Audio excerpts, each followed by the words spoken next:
Assalamualaikum warahmatullahi wabarakatuh.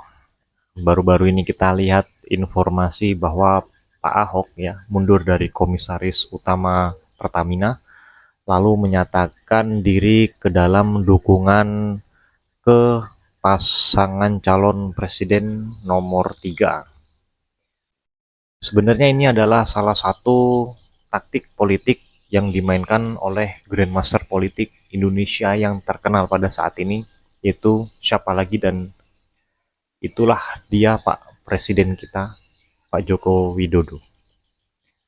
Di video kali ini saya mau disclaimer dulu, saya bukan mau mendukung ke salah satu pasangan calon, dan di video kali ini saya hanya menyampaikan analisa saya secara pribadi yang nantinya siapa tahu analisa ini sangat bermanfaat buat pengetahuan para penonton di channel YouTube saya. Sebelum jauh kita membahas tentang apa tujuan dan apa sih kebermanfaatan Pak Ahok ada di 03, kita harus menarik dulu ke belakang, ya kan?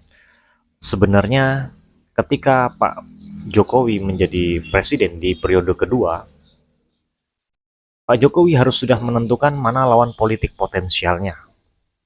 Seperti yang kita ketahui, ketika Pak Anies Baswedan diangkat menjadi gubernur yang didukung oleh Partai Gerindra pada saat itu, yaitu Pak Prabowo Subianto, kalian bisa melihat ketika Pak Anies menjabat sebagai gubernur, itu selalu dirongrong oleh teman-teman dari PSI. Salah satunya yaitu Giring Niji, ya. Saya tidak tahu namanya, Giring Ganesa atau siapa.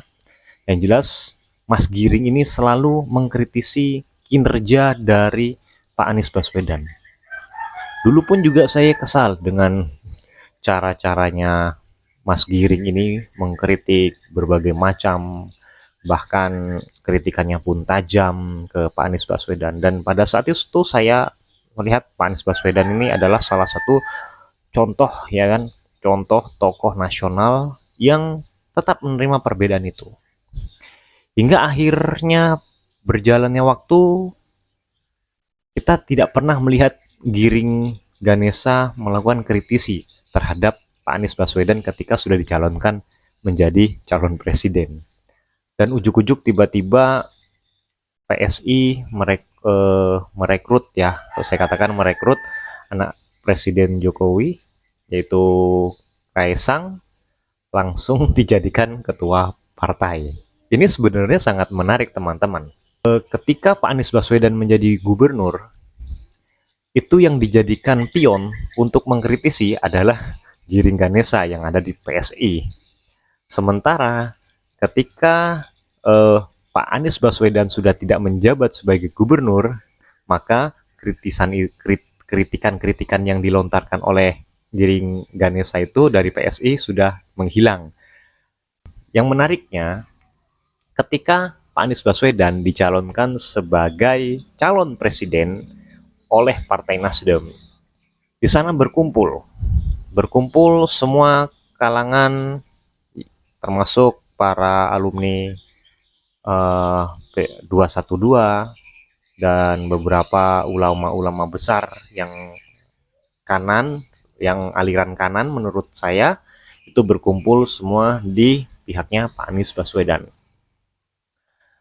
Sebenarnya dalam perjalanan politik kali ini menuju pemilu 2024, ada kekhawatiran bahwa Pak Anies Baswedan ini khawatir jika kalah di putaran pertama, dan mereka berusaha mengkampanyekan supaya bisa meraih suara penuh di putaran kedua.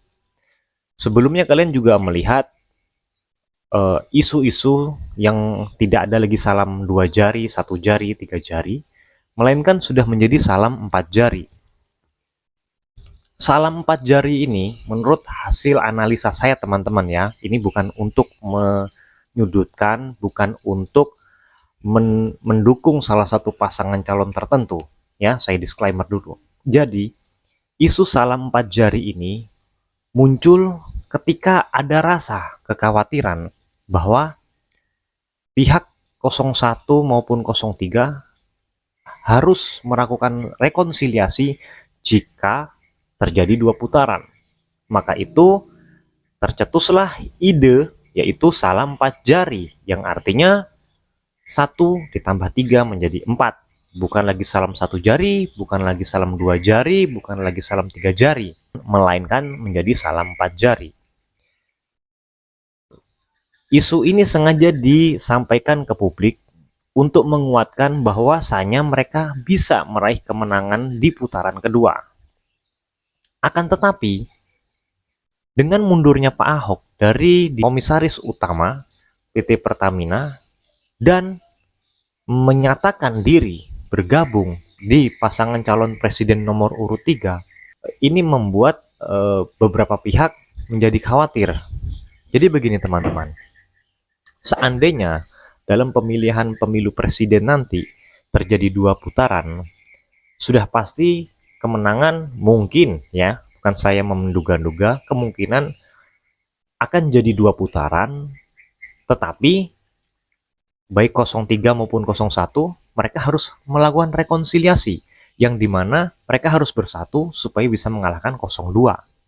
Nah, dengan masuknya Pak Ahok, ya, ke dalam pihak 03, ini akan menimbulkan suasana kegaduhan di pihak 01. Kenapa?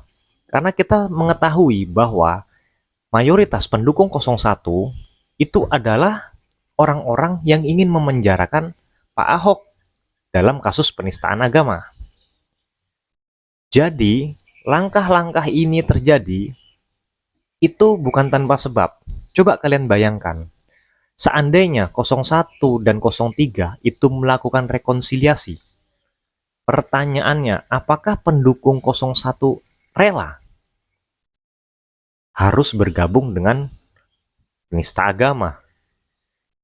Tentu saja tidak akan rela. Kenapa? Mereka saja bisa melakukan demo berjilid-jilid untuk memenjarakan Pak Ahok.